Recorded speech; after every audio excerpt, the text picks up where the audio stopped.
Alright, so this is the airport at Santiago de Compostela. It's not a large airport.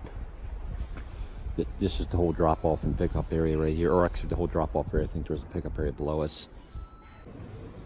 It's inside of the check-in area, like I'm flying Iberia, which is straight ahead here. I already checked in, dropped off my bags. There was really not much of a line. I think one person ahead of me. Gonna grab some breakfast. So Albergue Seminario, where I stayed at last night, they did arrange the cab for me, and there were also two other people, so we split it. It was €7 each, €21 total. It's only about less than a 15-minute cab ride from downtown Santiago out to their airport. So if you want to check your backpack without buying a bag to put it in, but you're worried about the straps getting caught in the conveyor belts or being ripped up, you can get them wrapped up right here. He was here when I got here at 6:15 in the morning wrapping bags. So the cost is €9.50 to get your backpack wrapped up. I think I paid like $18 for my big duffel bag that I bought at the Chinese store in downtown Santiago, and I used that instead. Of course, at the end, I'll still have a duffel bag, and you wrap, you won't have anything left but a bunch of plastic paper. Hey everyone, so it's been about 2 weeks since I came back from the Camino. It's been an eventful time. I've done a lot of fun stuff, and having a blast. I can't remember if I ever did show off my passports from Camino de Santiago. So I got two separate ones. I got one for the Camino Frances. Then after I left Santiago, I got a different one for my Camino Frances in Murcia. And this one actually came from American pilgrims on the Camino. And they do a great job. And they send it to you through the mail and everything free of charge. Here's what my stamps look like. And this one's two-sided, and that is something to mention. If you wanted to display it in a case, you would have to make a copy or a color copy or something. The ones they give out over in Spain, all the ones I saw were one-sided, so it would make it somewhat easier to display those, but I think it had a few less places for stamps, maybe 8 less places for stamps. This was for my Camino Frances in Murcia. Some of the places have some pretty incredible stamps. And anyway, that's what it looked like there. So that's my pilgrim passports. An overall recap of my Camino. I started in Saint Jean, went to Santiago de Compostela, and then I hiked 3 more days onto Finisterre, where I took a couple days off. Then I hiked 2 days up the beach northbound to Murcia via Lires, and when I left, I was looking for adventure. I didn't have anything really horrible that I was carrying with me in the way of trying to let go of. I had a minor thing with my grandmother, as I talked about in my video at Cruz de Ferro. I guess it wasn't that minor, but it wasn't anywhere near as tragic as the loads that some of the people I met along the way were carrying. A lot of people had lost loved ones, and I hope they found peace in what they were looking for on the trail. I was looking for adventure. I found that and so much more. I met a ton of wonderful people. The Camino was a tremendous experience. It was my first really long distance hike. I covered 560 miles in 35 days of hiking. I think that comes out to around 16 miles per day was my average, but I had some 24-mile days. I had some 12-mile days. So I also took a day off in Burgos, and I also took a day off in Leon. Then when I reached Santiago de Compostela, I stayed there for 2 days before I started on to the end of the world. When I got to Finisterre, I took 2 days off there, then hiked 2 days to Murcia. After that, my hiking was complete, but I took a full day in Murcia. The following day, I bussed back to Santiago, spent the night, and flew out the following day, which I think was October 16th. So it's about 2 weeks later now as I'm filming this. And an incredible experience. It's given me a thirst to do more long distance hikes, and then also to return to the Camino in the future. I'm not sure when I'll return to the Camino, because I do have my eye on some other things and some other adventures. And I think, well, I'll get to that after I show you some of the things I've been doing over the last couple weeks since I've been back. Hey everyone, so it's Saturday. I've been home from the Camino since Wednesday, and today we have a bunch of family and friends coming over to, I think, more to welcome me home, and they've been following my videos, So we're just getting ready for them to arrive, and they want to ask me probably a bunch of questions about the Camino. And this is how we're set up for them.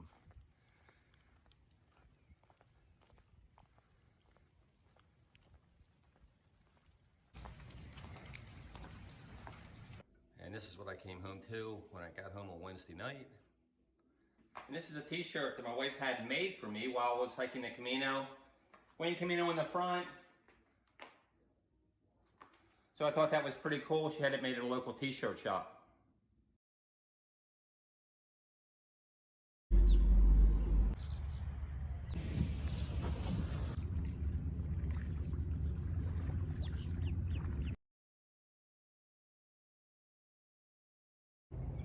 All right, here's my present situation. Just out kayaking around today. Absolutely gorgeous day.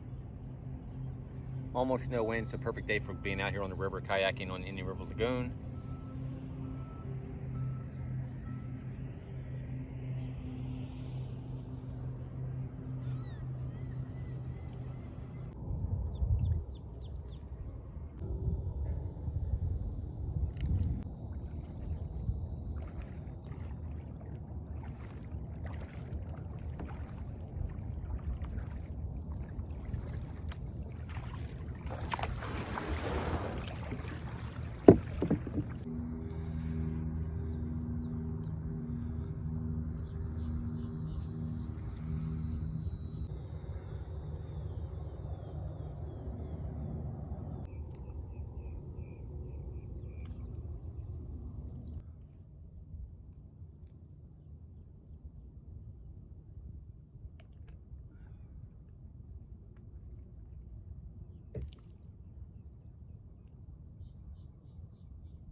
So I got back from the Camino last Wednesday really early in the morning, and today is the following Monday, so it's been about 5 days.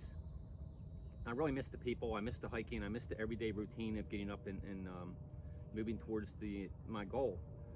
But I really missed this too when I was on the Camino. I mean, coming out here and being able to kayak here or go hiking in Florida, it's something you can do 300 days a year. If anything, it's a little too warm some days. So yeah, I miss this too. And right now I'm not feeling the hangover, but that may still come to pass.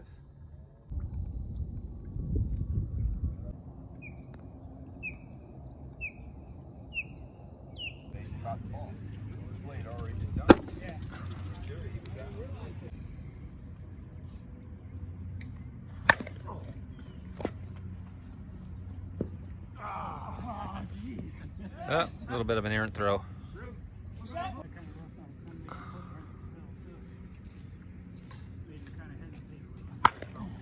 Nice hit. Way to go, Mitch.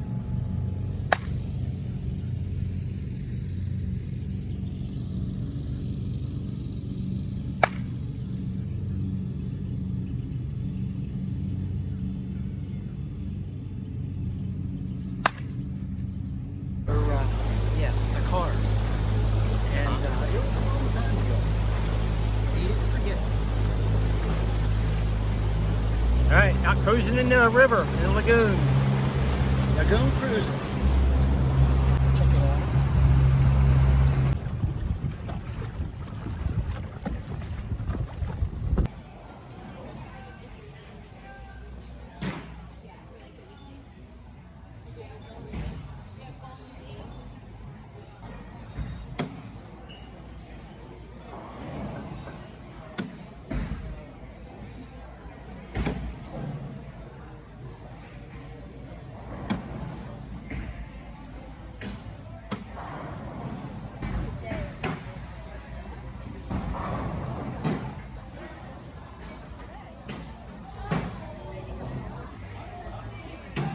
So it's Monday night at the Tiki.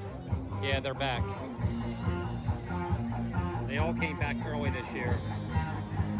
Those of you that speak Spanish or just bothered my horrendous pronunciation of some of the towns along the Camino, I apologize. I did the best I could.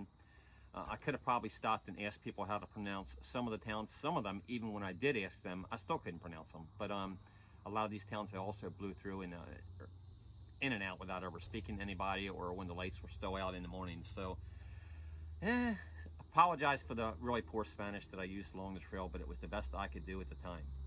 I've actually had a lot of comments from people about my 10 a.m. beer habits and having a beer or two as I'm walking along the trail. Hey, I think it was a good thing. I really enjoyed it. And now that I think back on it, I think it was a habit I might have had actually before I started the Camino, because I go out and play softball with the guys 2 or 3 days a week. And afterwards, we go down to the tiki bar and we have beers, but it's usually about 11 or 11:30 by the time we get around to that. But I don't start playing softball till later than I started hiking, so it's probably kind of an equivalent thing. Over the course of my hike, I filmed over 10 hours. Well, I actually filmed a lot more than that, but after edits, it was down to over 10 hours of video. I'll put a link to that playlist in the description of the video if you're interested in reviewing any of those or looking through the whole playlist. If you're thinking of doing the Camino, there's a lot of information back there and in there. And understand that I am not an expert on the Camino. This was just my experience, my first time hiking it. A lot of people have done many Caminos and are certainly have a lot more expertise than I'll ever have. But I really enjoyed it, and I think you'll see that if you watch my videos. And to all those who have watched and subscribed, when I left, I think I had 65 subscribers to my YouTube channel. I haven't been YouTubing that long. When I got back, I had over 500. I was hoping to have 300. So thanks to everybody who watched, to everybody who subscribed. And if you haven't subscribed, please subscribe. I'm trying to build my channel as much as I can. I have a lot of things in mind in the future, and let me talk about that. So right now is November 1st, and about this time of year or later this month, a lot of sailboats leave out of the Canaries or the Cape Verde Islands, moving over to the Caribbean for the winter season. There'll be hundreds of them. And a lot of them want crew for this longer passage. They don't need crew for their shorter passages, a husband and wife or maybe 3 people on the boat, and that's plenty. But I'm trying to hook up with a sailboat being crew and just pay whatever my cost would be on that boat and go over to the Caribbean, crossing the Atlantic Ocean. Now, I would obviously want to shoot some YouTube video and post it up on YouTube of my experience. But I'm on a crew list looking for boats on crewbay.com and also Find a Crew, but I'm not having a whole lot of success. Mostly people initially would like to have somebody with some offshore sailing experience. I don't have that. But I'm really thinking that there might be somebody at the last minute who loses their crew, because people's plans change, and maybe somebody will pick me up at the last minute and I'll be able to hook up with that. If not, then I just won't be able to do that. But I'm really leaning towards hiking the Appalachian Trail this spring. I think I'll start out of Harper's Ferry and go northbound towards Mount Katahdin. Then I'll come off the trail for a few days while I'm transporting back to Harper's Ferry, then hike southbound out of Harper's Ferry all the way to Springer Mountain. This is just about 2,200 miles, just shy of that is the entire length of the trail. It takes people, most people, from 5 to 7 months to hike it. And it's a pretty big undertaking. I mean, this trail is probably quite a bit more difficult than what the Camino Frances was, as far as going up and down. And also, of course, you're backpacking with a lot more weight because you need to carry a tent, 4 and 5 days supply of food at times. And usually people come off the trail every 4, 5, 6 days and spend a day in town, or at least part of a day in town, to resupply their food, then get back on the trail. So this is a tremendous undertaking. I'll say more about that in future videos. Speaking of future videos, probably in the next week or 2 weeks, I'll put out a gear review, all the gear that I took with me, what worked, what didn't. I'll tell you, for the most part, things worked out pretty well. And there were a few things I would change if I were, or when I do the Camino again, I should say. One thing I did forget to mention, I meant to put this in the video, so I have to make this clip later. I started out at 204 pounds. I did not try to lose weight. I mean, I ate and drank whatever I wanted, as much as I wanted, all along the way. I came back at 189 pounds, so I think that comes up to 15 pounds of weight loss. I'll probably put that back on, but it's been 2 weeks. I've put on maybe a half pound.